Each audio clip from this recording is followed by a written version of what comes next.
More than 40 years since the first cases of AIDS were reported, Australia became the unexpected world leader of AIDS prevention and saved thousands of lives.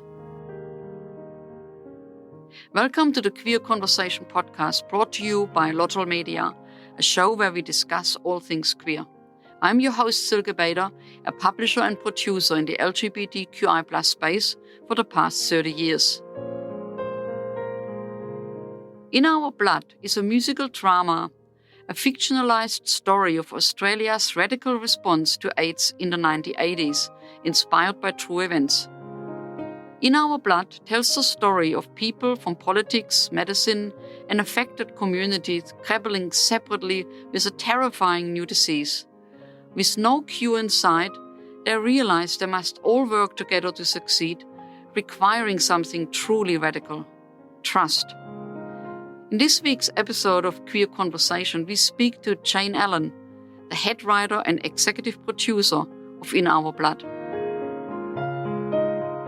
Welcome to Queer Conversation, Jane. Thank you so much for joining us. You are here today to talk about a new TV series, ABC TV series, that's launching March 19, In Our Blood. Yep, one of the screenwriters, an executive producer on it, and the head writer of the show.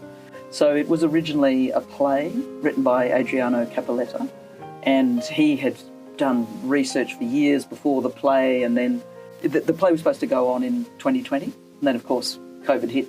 So, nothing happened with it. And it made its way to a producer who went to the ABC and said, what have you got for World Pride in terms of drama? And the ABC didn't have anything at that point. So the show was commissioned, and then I was brought on because Adriano had never written in television before, so I was brought on to help him create the show. And so we worked with another queer screenwriter, John O'Gavin.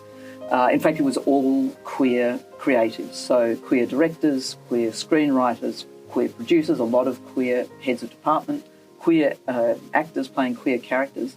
So it was amazing to work on a show where there were more queers than anyone else. So it was so exciting. It was a fantastic experience making the show as well. And it's about Australia's response to AIDS in the 80s. So we start in 1983 and we go through to 1987 in the 4 episodes. And it looks at both the government response and also the community response. And those two things were absolutely worked hand in glove, because when AIDS hit, there was an out gay man who was in Canberra as an advisor to Neil Blewett, who was the health minister. And he was able to see what was happening on the ground and bring that information on. He was one of many, but, particularly able to say this was what was going on. The community we were so used to, we were already politicised and used to just looking after ourselves because it wasn't that long after 78 and so on. And so there was no sense of waiting for the government to do something. They had to just get on and do it. And so that information got back to Canberra, and amazingly, the Labor government, as it then was, went, we need to let the communities run the grassroots response.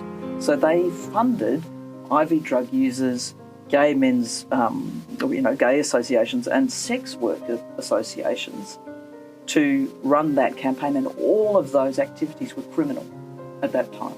So it was amazing, and they got bipartisan support without question from the Liberal Party. So it's amazing to look at it now and just go, wow, that would never happen. And so it was really, the response was quick, and the grassroots level meant that the communities knew how to reach the people in the community, knew how to use the language of the people in the community. And so Australia's response was completely different from anywhere else's in the world, and became the world-leading response and saved tens of thousands of lives. So it's an amazing story to be told, and we're telling it with a queer lens. So it's a fictionalised drama so these characters are amalgams of real people and so on, because there's just so many people involved. We can only tell a small part of it. And it's a musical drama. So we have a Greek chorus who sing and give direct address to the camera. So it's a very unusual way of storytelling, but it's a very queer way of telling a queer story. So I think it's not usual kind of ABC fare for a Sunday night, lesbians played a really important part throughout this time. Is that highlighted? My first day coming into work on this show, I said my mission is to put lesbians at the centre of this show because they're such an important part of the story. And I'm really happy that, the rest of the team went, yeah, absolutely, that's what we've got to do. So it really is a community response. One of the characters, a lovely actor, Ryan Murphy, plays a sister of perpetual indulgence. And so we see, one of the lead characters is, again, something that's unusual for the ABC. One of the lead characters is a bearded man in a habit for the whole way through the show. You never see him out of his habit. So, there's lots of things that were really fun to play with, that we were allowed to go, this is what community looks like. It looks like this, it looks like this, it looks like this. It feels like such a privilege to be supported, to tell such an important story. And it's quite in-your-face queer. I mean, you've seen the trailer, it's not pulling any punches about that. I think it's wonderful to be looking back at our history. There are so many stories, of course, that the straight world has never let us tell. And I'm really happy now that in this push for stories from underrepresented communities, that queer stories are really coming to the fore. So, for example, we were talking before about Janet King, which is more than 10 years old now. But at the time that show came out, there was no publicity about the fact that it was a lesbian lead character in a primetime drama series on the ABC. It had never been done before. You actually pushed for that lesbian character, and you written her for that show, which is, absolutely fantastic. That we see, again, it comes back to just individuals who actually push in their own industry for lesbian visibility. When you started writing In Our Blood, did you have a hope that you wanted to achieve with this show? Yeah, we did. We really wanted to make it a show that was positive, because it's such in many ways, it's such a tragic story, but also it's a story of courage and hope and community and love. And so we wanted it to be a positive, as it were, a positive experience. And that's what, Russell T Davies did that in It's a Sin as well. He said he didn't want it to be just a downer. He wanted to go, we also had a fantastic time. So this is kind of like our love letter to, and thank you to those who did the work, to acknowledge those that we lost, to acknowledge those who still live with HIV and AIDS today and who are still doing that work. So that was absolutely our goal, to, I suppose, hide those sort of messages in a drama that is funny and sad and moving and triumphant. So those were all of our goals, and it's up to an audience to decide whether we've achieved them or not, but that is absolutely what we went in with. The show starts on the 19th of March? Sunday night, 8:30, ABC, and it'll be available on iView. Once that first episode has gone to air, then all the episodes, 4 episodes, will be available on iView after that. Great. Yeah. Well, let's talk about Janet King. Let's talk about Janet King.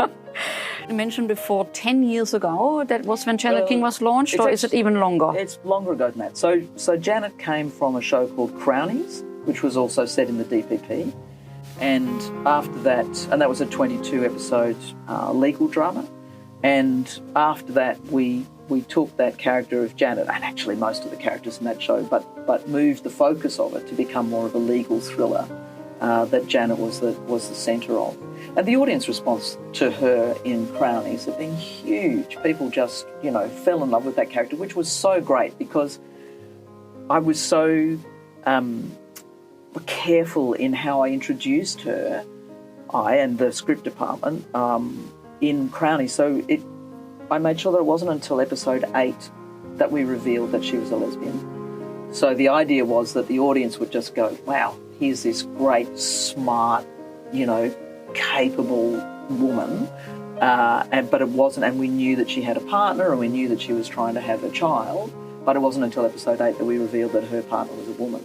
And so one of the things that I talk about with that first series of Janet King is that it was actually my stealthy push for marriage equality before that campaign started, because the very first scene in the first series of Janet is Janet and her partner and their kids, and the last scene is Janet and her partner. And the thing that is at stake through the whole of that first series is their relationship, is their family. And it was, here we are, here are women who've been together for 15 years, they've got children, they're actually just like everybody else. But it's so interesting, it really feels like, because the world is changing, it feels to me like Janet has more weight now than she did then. Because I think people now are starting to understand what a big thing it was. And I've also had people come up to me and say, people younger than me come up and say, thank you for Janet, because she allowed me to have a conversation with my parents that I didn't know how to have. And that to me is just makes it all worthwhile, you know. And also because I think I really wanted to give the world something that I didn't have. In terms of the development of the stories and so on, I worked very closely with a straight woman who's a barrister and who has twins. And so she and I would argue about who Janet was, because I was also a lawyer at one time in my life. So Janet is kind of an amalgam of both of us, but we have little arguments about who she's more. So we spent a lot of time talking to young solicitors in the DPP, you know, getting their experience and their stories and so on. And then it really just kind of evolved out of, if you have 8 characters, you have to have somebody queer in there. Statistically, apart from whatever I might want to do to change the world, statistically you need to have a queer character. And I really want to try and do as much queer content as I can. And so I'm working with a lot of young queer writers as well. So, you know, helping them to develop the stories that they want to tell. And I'm really hoping that the creative team of In Our Blood can do some more work together. We had a fantastic time together, and we realised the importance of not only telling contemporary stories, but the stories of our history. That, you know, there are lots of things that aren't known that we need to shine a light on. You know, that's not just about, well, I mean, these are the shoulders that we stand on, but you know, this is so much. We're looking at things about I saw a play the other night that, you know, had a lot of stuff about the 78ers, and just going, that courage. Part of your journey as a screenwriter or as a creative person was that you ended up somehow in the Antarctica. Yeah, so in 2018. Yep. Please tell us about it. Sure. So the Australian Antarctic Division have an artistic fellowship, and it's been going for decades now. And so it's a fellowship that's open to all disciplines. So they call for applications, and they've sent sculptors and dancers and photographers and musicians and writers and all sorts of weird and wonderful people. And they sponsor you to go to Antarctica, and there are 3 stations that Australia has in Antarctica, and when you apply, you don't know which station you might get or for how long. Sometimes they sponsor artists to take the trip on an icebreaker down from Hobart, which is 2 weeks across the Southern Ocean, and then it might just be a return journey. And so you apply, you have to pitch your artistic project, and their idea with it is that they want people to know about the work that the division does, and they want people to, you know, to spread the word about what an extraordinary place this is and how precious it is. And the work that is being done by, you know, scientists there, and, you know, that are helping us understand, you know, what's going on with climate change, but also the million-year ice core stuff that's going on at the moment is incredibly exciting. So I applied with another writer, Jessie Blackadder, and who was a novelist, and who very sadly is no longer with us.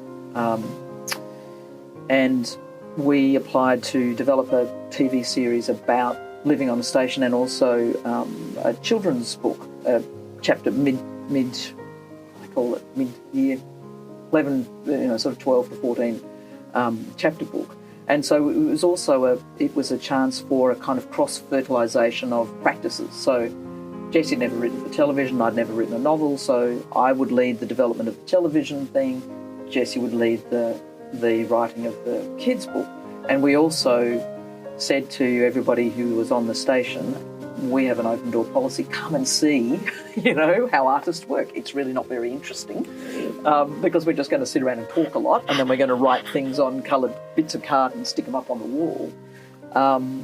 So yeah, that's what we did. We were incredibly blessed to have 3 months on Mawson Station, and we travelled from Hobart on the Aurora Australis, I think on its last voyage actually.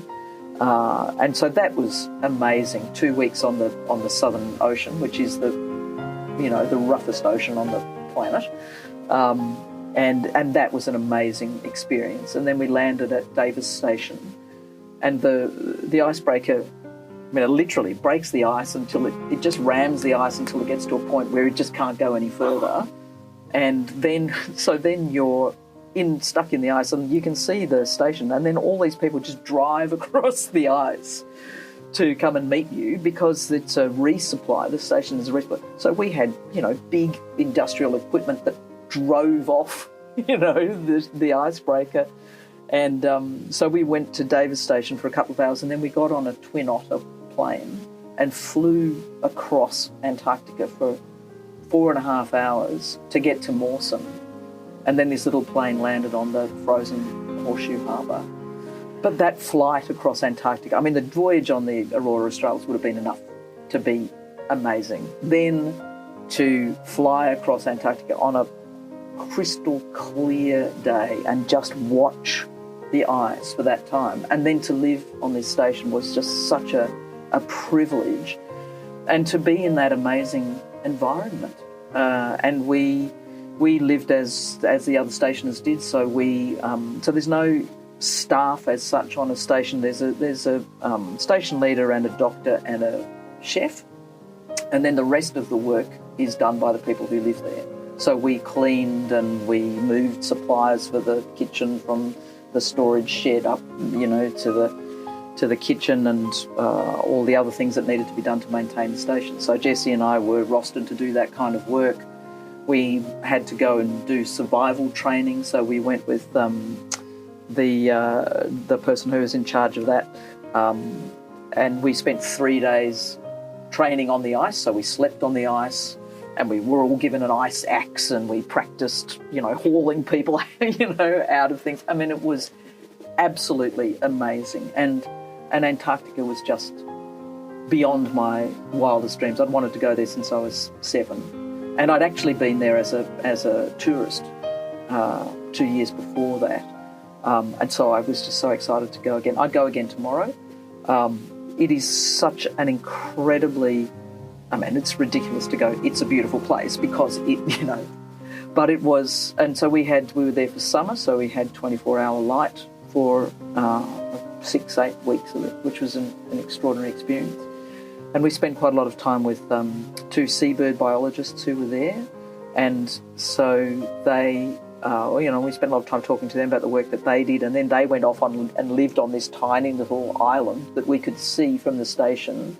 And they just lived with these penguins and were doing all of this work, observing them. So they each lived in these fantastic sort of like 60s futuristic egg-shaped, they called them goobies, things, little huts on stands bolted into the rock, and they each lived in one of those and then did this work with just all of these penguins. So there were quad bikes then there, and we would go on the quad bikes up onto the ice plateau.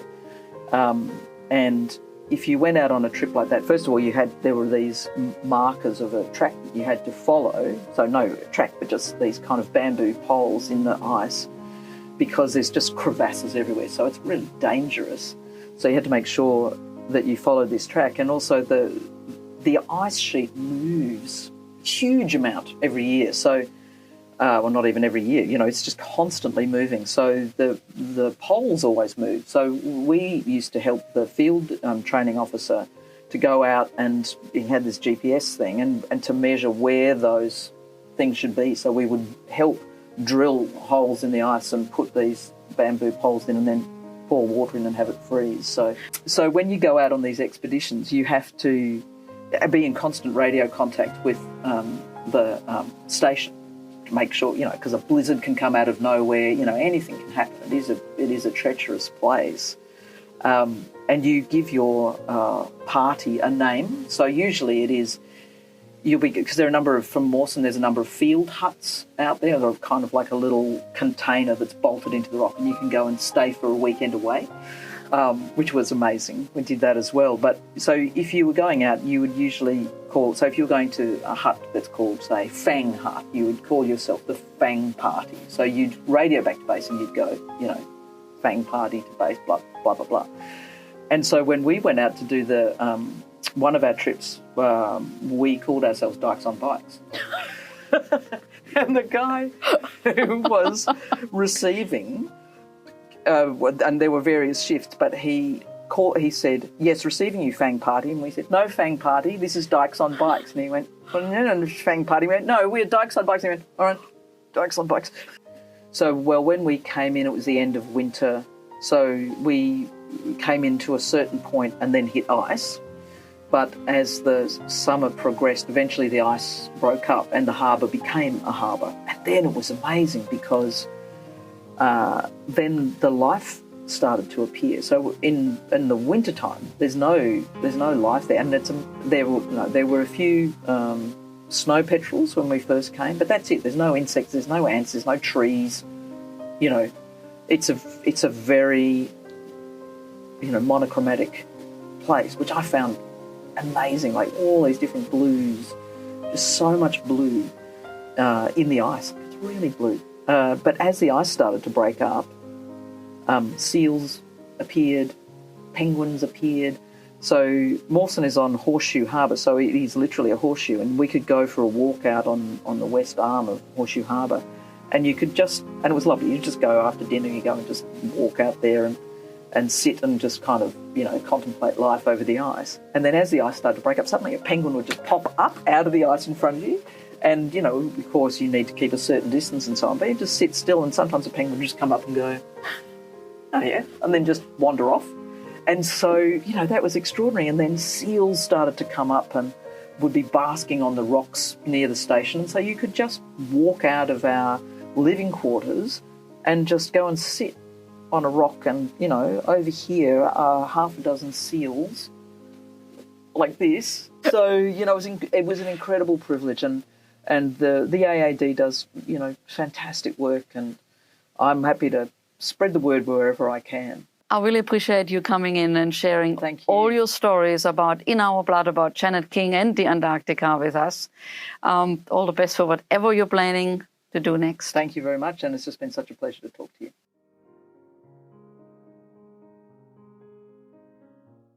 Thanks for listening. If you enjoyed this episode and you'd like to help support the podcast, please share it with others, post about it on social media, or leave a rating and review. To catch all the latest from us, you can follow us on Instagram, Twitter, TikTok, and Facebook using the tag @LottleMedia, or head to our website, lotl.com. Thanks again, and see you next time.